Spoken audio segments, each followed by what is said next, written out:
हम लोग शुरू कर रहे हैं outline of NCERT book class 8 chapter number 7 और पार्ट नंबर 1। आपका चैप्टर का नाम है conservation of plant and animals, पौधों और जानवरों का संरक्षण। इससे पहले हम लोगों ने एनसीईआरटी का कई चैप्टर देख लिया है। हम सभी जानते हैं कि किसी भी कॉम्पिटिटिव एग्जाम में आपका डायरेक्ट क्वेश्चन एनसीईआरटी से पूछ देता है। तो आइए हम लोग शुरू करते हैं आज का पहला point. There are number of plants and animals that exist on the earth. पृथ्वी पर कई पौधे और जानवर मौजूद हैं। आप लोग इस पिक्चर में भी देख सकते हैं पृथ्वी पर कितने जानवर और कितने पौधे और कितने इंसेक्ट हैं। प्लांट का भी नंबर देख सकते हैं, इंसेक्ट देखते हैं, ये पृथ्वी पर सारा मौजूद है। और algae, protozoa, fungi, other animals में आप देख सकते हैं गाय, भैंस, सांप। इंसेक्ट में आप तरह तरह के मक्खियाँ देख सकते हैं। ये सारे भी वायरस भी है आपका पृथ्वी पर ही मोनोरेमा भी है।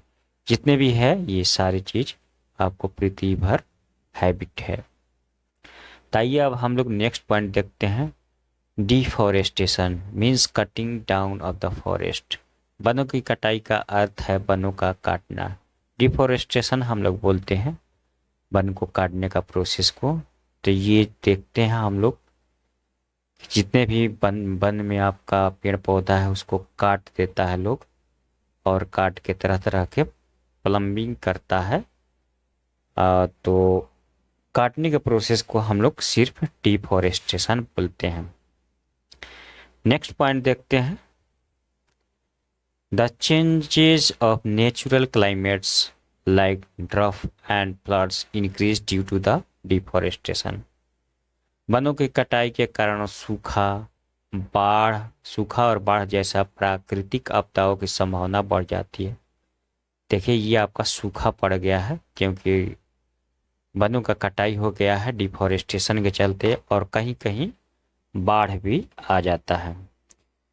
तो इस तरह से हम लोग नेक्स्ट पॉइंट देखते हैं आपका ecosystem. And ecosystem is a made up of all plant, animals and micro organisms in an area along with the non-living components such as climate, soil, river, delta etc.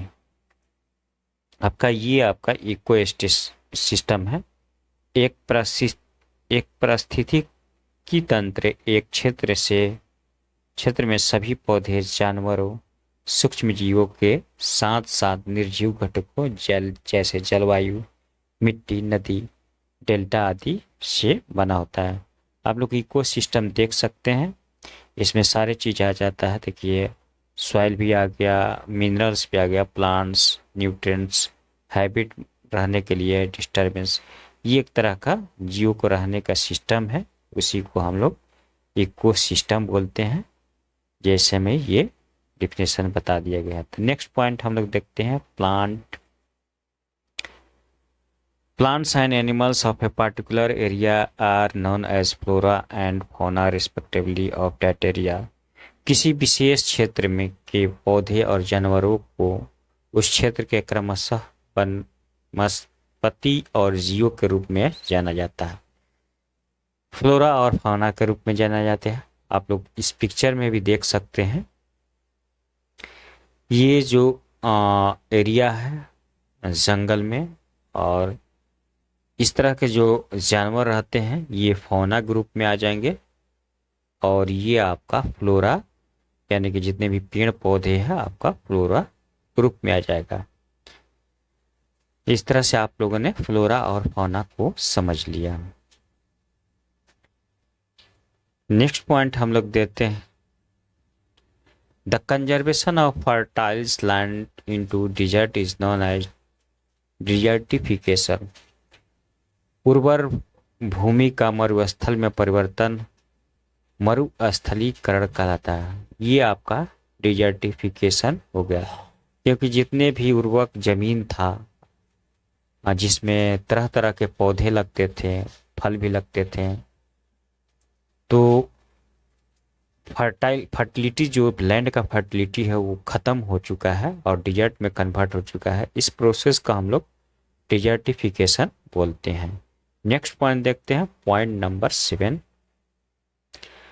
To protect our flora and fauna and their habits, protect area are called sanctuaries, national park, biosphere reserve have been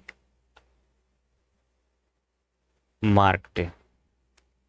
Activities like plantation, cultivation, grazing, felling tree, hunting and poaching are prohibited there. हमारे वनस्पतियों और जीवों और उनके आवासों की रक्षा के लिए संरक्षित क्षेत्रों को अभयारण्य यानी कि सेंचुरी और राष्ट्रीय उद्यान नेशनल पार्क और बायोस्फीयर रिजर्व कहा जाता है। वहाँ वृक्षारोपण, खेती, चराई, पेड़ों की कटाई, शिकार और अवैध शिकार जैसे गतिविधियों मना है। ऐसा चीज नहीं करना है, वहाँ काटना नहीं है। तो नेक्स्ट हम लोग पॉइंट देखते हैं, बायोस्फीयर के बारे में जानते हैं। Biosphere reserve a large area of protected land और conservation of wildlife, plant and animals resources and traditional life of the tribals living in that area. Biosphere reserve उस क्षेत्र में रहने वाले आदिवासियों के वन्य जीवन, पौधों और पशु संसाधन और पारंपरिक जीवन के संरक्षण के लिए संरक्षित भूमि के बड़े क्षेत्र है। ये आपका बायोस्फीयर का एक सिंपल सा पार्ट है जहाँ पर सारे चीज सुरक्षित है, सेफ है। यहाँ एनिमल भी सेफ है, पेड़ पौधे और फ्लोरा और फौना जितने भी है जानवर, इसमें आपका पानी से लेके चिड़िया से लेके ये सारे चीज बायोस्फीयर में सेफ रहते हैं, कंजर्व होता है। नेक्स्ट पॉइंट देखते हैं हम लोग, पॉइंट नंबर 9।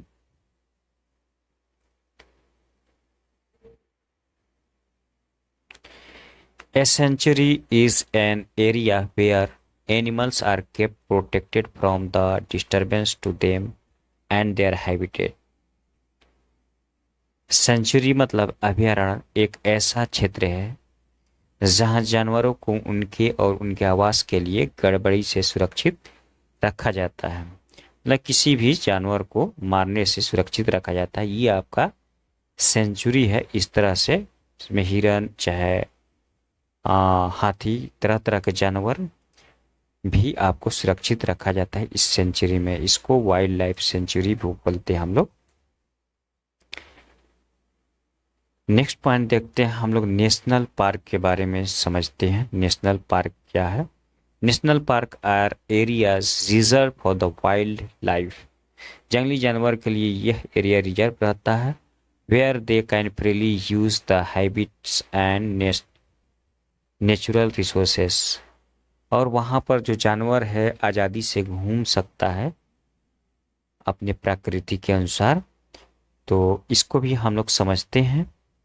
इस तरह का आपका ये जानवर है, इसको हम लोग क्या बोलते हैं? National park. नेशनल पार्क को यहाँ जितने भी जानवर है आपका आज़ादी से रहता है, कहीं भी आ सकता है, कहीं भी जा सकता है, इसे हम लोग नेशनल पार्क बोलते हैं। इसमें फ्रीली रहता है। तो आज के लिए इतना ही। अभी तक मेरे चैनल को लाइक और सब्सक्राइब ना किए हैं तो मेरे चैनल का नाम है टू लर्न, और इसे लाइक कर ले और सब्सक्राइब कर ले और इस बेल आइकन को ऑन कर दे ताकि आप लोग को नोटिफिकेशन मिलता रहे जैसे मैं अगला वीडियो डालूँ। तो आप सबको थैंक यू।